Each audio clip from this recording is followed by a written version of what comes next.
یہ تمہارے پروردگار کی مہربانی کا بیان ہے جو اس نے اپنے بندے زکریا پر کی تھی،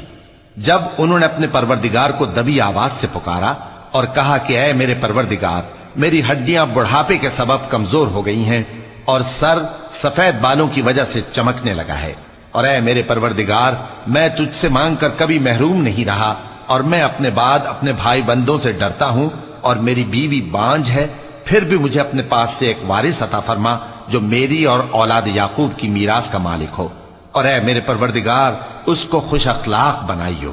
فرمایا اے زکریا، ہم تم کو ایک لڑکے کی بشارت دیتے ہیں جس کا نام یحییٰ ہوگا، اس سے پہلے ہم نے اس نام کا کوئی شخص پیدا نہیں کیا۔ انہوں نے کہا کہ پروردگار، میرے ہاں کس طرح لڑکا ہوگا جبکہ میری بیوی بانجھ ہے اور میں بڑھاپے کی اس حالت کو پہنچ گیا کہ سوکھ گیا ہوں۔ حکم ہوا کہ اسی طرح ہوگا۔ تمہارے پروردگار نے فرمایا ہے کہ